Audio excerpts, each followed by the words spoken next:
Good afternoon. I'm Diane Macedo. We are coming on the air because ABC News has confirmed Israeli forces have killed the leader of Hamas during a military operation in Gaza.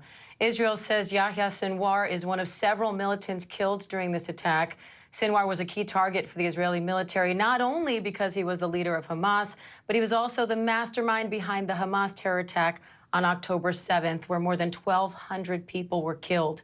Nearly 100 hostages from that attack are still being held in Gaza. Sinwar became the Hamas leader in July after Israel assassinated his predecessor in an unprecedented attack inside Tehran. Sinwar's death comes as Israel is still fighting battles against Hamas in Gaza, Hezbollah in Lebanon, and preparing to launch a strike on Iran in retaliation for Iran's historic missile attack against Israel earlier this month. So let's get right to ABC's Tom Sufi-Burridge in Tel Aviv for us. Tom, Sinwar was the leader of Hamas, the mastermind behind that deadly October 7th attack. How significant is his death? Diane, look, you can hear and you can see the crowd, hundreds of people gathering outside the IDF headquarters here in central Tel Aviv. That speaks to what a moment it is for Israel, for the families and friends of the hostages still being held in Gaza, for the Middle East more broadly. I mean, Yahya Sinwar was the head of Hamas in Gaza at the time of the October 7th terror attack. He was Israel's most wanted terrorist. They've been trying to find him throughout the course of the war for more than a year now. He evaded capture successfully. We thought he might be in the tunnels. U.S. officials say in the last few weeks, once he became the overall head of Hamas, he really was critical for the negotiations, but information was sparse from him, and Israel always telling us that killing Yahya Sinwar was the key aim for them in the war. Tonight, we've just had a statement confirming his death. He was, we believe, killed in an operation in southern Gaza. The IDF killing him. They got his body. They then had to identify it, according to police, DNA tests, dental records. He'd been in Israeli prisons in the past, so they had all of that information, but they wanted to be crystal clear. It took a long time this evening. There was a lot of anticipation, but this clearly is a big moment. But what it really means for the Middle East, the war in Gaza, the war in Lebanon, not really clear, crystal clear right now. And we are getting live images now of the streets of Tel Aviv, people there celebrating, holding up signs, banging on drums. But the impact of this death is expected to be felt far beyond just Israel and Gaza. Our James Longman joins us now from Beirut, where we've seen tensions escalate. James, what does this mean for other regions in the Middle East and this expected retaliatory strike against Iran? Well, look, Israel is fighting wars on multiple fronts. The front here in Lebanon is now huge. 1.2 million people have had to flee their homes as a result of Israel's invasion. Last night, the U.S. struck Houthi positions, Houthi rebels in Yemen, ahead of what we understand that Israel, wants to carry out these attacks on Iran. So people talk about, are we on the edge, on the brink of a war? We're already in a war in this region. So Israel is fighting on multiple fronts. So the opportunity now for Israel, this is the biggest off-ramp it's had out of Gaza. That is certainly what I think a lot of people are wondering at this point. And I think the focus will be on the hostage families. Once again, they will bring pressure to bear on the Netanyahu government. Really, it's down to them, extraordinary people that I've had the honor to meet over the last few months as I go back and forth to Israel. And really, it's down to them that they were able to get the first group of hostages out. This is really the biggest moment they've had in quite some time to try to put a pause to the fight to get the rest of the hostages out. We know at least 100 still inside Gaza, many of those dead.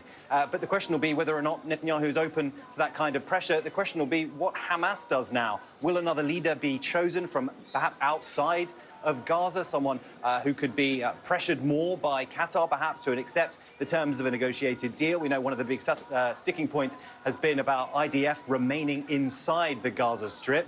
And, of course, the suffering of so many Palestinians. More than 42,000 have now died in this war. So many people inside Gaza have been hoping for months that there will be a way through for them to end the torment that they have experienced. So certainly this is an enormous moment for so many of the parties involved, but I think most especially, of course, for Israelis and for Jewish people all over the world. October 7th last year was a devastating attack. And I think psychologically for Israelis and for Jewish people to know that the man who planned it, who planned the murder of so many innocent people, is now dead, is a huge, huge relief apart from anything else. And you're seeing those images in Israel of people celebrating his death. There's a long way to go now, but I think that this is singularly the biggest moment that we've had for months where this war in Gaza could start to wind down. But it is now in Israel's, the ball is in their court, so to speak, about whether or not they see this as an opportunity to do that, and if the pressure can be brought to bear on what remains of Hamas to a negotiated ceasefire. We don't know, of course, how they function. We don't know if they can function much more at the moment, but that is certainly the hope of many watching this. Diane? And Tom, what is the psychological impact on Israel's enemies here for Hezbollah, for Hamas, not only in their physical functions, but like James is saying, the psychological impact? Yeah, I don't want to overplay the impact on Hezbollah. I mean, look, the impact on Hamas is clear. I mean, you know, you cut off the head of the snake, it definitely matters. But look, I mean, there's such chaos on the ground in Gaza right now after a year of war. What does it really mean for Hamas? How is Hamas operating on the ground? Very, very unclear. And, you know, we could get an easier for the West to negotiate with leader of Hamas now, somebody who lives abroad in Qatar. There are many figures we can think of there. So that could be a positive move. I mean, look, for the protesters, for the family of the hostages behind me, I mean, look, they're saying enough. This has to end.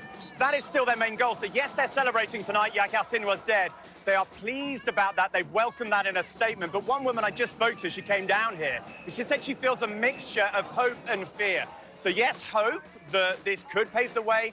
That's what Israel's foreign minister is saying in a statement tonight, that, yes, this paves the way. This means a future of Gaza without Hamas. But you know, I think that might be, you know, premature to start making those statements. I mean, Hamas, you know, for many people in Gaza is an idea. It's not necessarily the structures and the people. Israel has assassinated Hamas's leaders, you know, twice before, back in 2004, Sheikh Yassin, 2024, July, Ismail Haniyeh, we believe, in Tehran. So, look, a big moment for Israel. What it means for the Middle East, even the war in Gaza right now, I think we'll just have to wait and see.